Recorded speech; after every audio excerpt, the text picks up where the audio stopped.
हे दोस्तों, मैं हूं जयदीप। आप सभी का स्वागत करता हूं योर सक्सेस मिट चैनल में। दोस्तों, स्टूडेंट्स की लाइफ का सबसे वैल्यूएबल रिसोर्स है टाइम। जो स्टूडेंट्स अपने टाइम को अच्छी तरह से मैनेज करते हैं वो एग्जाम में अच्छे मार्क्स लेके आते हैं। टाइम टेबल आपकी डेली एक्टिविटीज को प्रायोरिटी देने में हेल्प करता है। उससे आपको पता चलता है कि आप इफेक्टिवली कितना टाइम स्टडी को दे पाते हो। सो टाइम टेबल बनाना बहुत जरूरी है। लेकिन सबसे बड़ा सवाल ये है कि टाइम टेबल कैसे बनाएं। तो आज हम उसी टॉपिक के बारे में बात करेंगे कि टाइम टेबल कैसे बनाएं ताकि उसे फॉलो भी कर पाए। टाइम टेबल बनाते समय किन चीजों का ध्यान रखें, ये सभी बातें हम आज करेंगे। सबसे पहली चीज जो आपको करनी है वो है note down your current activities. बच्चों, note down your current activities का मतलब क्या है? आप अभी कितना टाइम कौन सी एक्टिविटीज में निकालते हो वो नोट डाउन कीजिए। वो एक नोटबुक में लिखिए।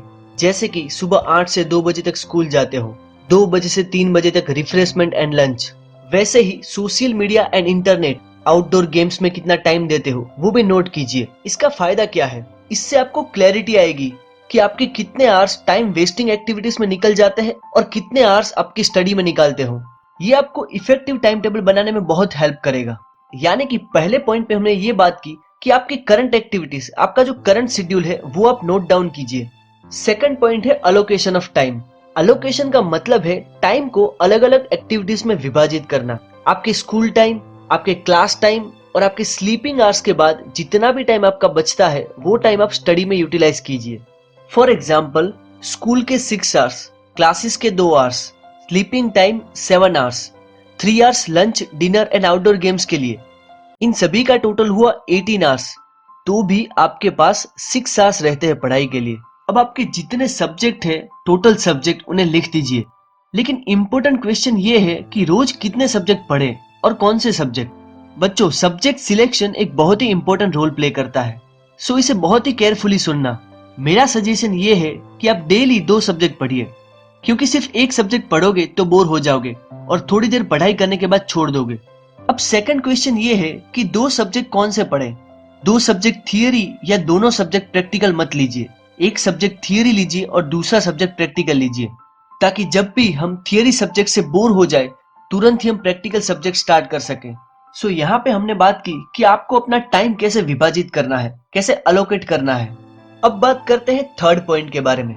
बच्चों, आप नोटबुक में कहीं टाइम टेबल बना तो लेते हो, लेकिन इसका फायदा तभी होगा जब इसे आप फॉलो कर पाओ। अगर आप टाइम टेबल को नोटबुक में बना के रखोगे तो वो सिर्फ उस नोटबुक में ही रहेगा, फॉलो नहीं होगा। सो उस टाइम टेबल को अपने स्टडी रूम में या फिर जहां भी आप पढ़ाई करते हो वहां पे लगा के रखो। यानी कि थर्ड पॉइंट में हमने बात की कि आपको अपना टाइम टेबल अपने स्टडी रूम में लगा के रखना है। Keep your time table in your study room.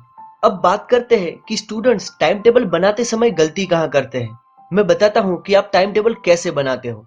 Morning 8 to 2 school time, 2 to 3 lunch time, 3 to 5 study, 5 to 7 games, 7 to 8 homework, 8 to 9 dinner, 9 to 11 reading and then after sleep. ये एक बिल्कुल गलत तरीका है टाइम टेबल बनाने का। मैं आपको प्रूव करके बताता हूँ। सोचिए कि 3 to 5 में आपको कोई काम आ गया। एक्चुअली उस टाइम को आपको स्टडी करनी थी, लेकिन काम की वजह से आप स्टडी नहीं कर पाए। फिर आप अपने शेड्यूल को फॉलो करोगे, यानी कि आपका नेक्स्ट टाइम है 5 to 7 गेम खेलना, तो वो आप कर दोगे। यानी कि आपकी स्टडी मिस हो जाएगी, मतलब 3 to 5 में पढ़ाई नहीं हुई हमारी। अब मैं आपको बताता हूँ कि एक्चुअल में टाइम टेबल कैसे बनाना है। आपको सिर्फ इतना ध्यान में रखना है कि चाहे कुछ भी क्यों ना हो जाए, मुझे 4 आवर्स पढ़ाई करनी ही है। अब सोचिए, अगर आपको 2 घंटे का कोई काम आ गया तो उस दिन आप गेम खेलने नहीं जाओगे और वो टाइम पढ़ाई कर लोगे। ऐसा जरूरी नहीं है कि एग्जैक्ट 3 to 5 और 9 to 11 में ही पढ़ाई करनी है। यानी कि आपको डेली टारगेट रखना है कि मुझे 4 घंटे पढ़ाई करना है। फिर चाहे वो आप सुबह में करते हो या फिर रात में करते हो, आपको जो टाइम सेट हो उस तरीके से आप पढ़ाई करो। एग्जैक्ट टाइम रखोगे और वो टाइम मिस हो गया तो आप पढ़ाई नहीं करोगे फिर। इसीलिए एग्जैक्ट टाइम के हिसाब से शेड्यूल मत बनाओ। आज की इस डिस्कशन को समराइज करें तो सबसे पहले हमने बात की कि आपको अपनी करंट एक्टिविटीज को नोट डाउन करना है, उसे कहीं लिख देना है। यानी कि आपका कितना टाइम कौन सी एक्टिविटीज में वेस्ट होता है, कौन सी एक्टिविटीज में निकल जाता है, वो आप लिखिए। सेकंड हमने बात की अलोकेशन ऑफ टाइम, यानी कि टाइम को डिफरेंट एक्टिविटीज में विभाजित कर दीजिए। थर्ड, हमने बात की आप जो भी टाइम टेबल बनाते हो उसे अपने स्टडी रूम में रखिए, आपके सामने रखिए, ताकि आपको पढ़ाई का मोटिवेशन मिले। उम्मीद करता हूं कि ये 3 ट्रिक्स आपको आपका टाइम टेबल बनाने में हेल्प करे। इस वीडियो को लाइक और शेयर करके आप हमारा मनोबल बढ़ा सकते हो। आप अपने व्यूज भी कमेंट कर सकते हो। अगर आप हमारे कोई भी वीडियो को मिस नहीं करना चाहते तो हमारी चैनल योर सक्सेस मेट को सब्सक्राइब कीजिए। आपका कीमती समय देने के लिए धन्यवाद। जय हिंद।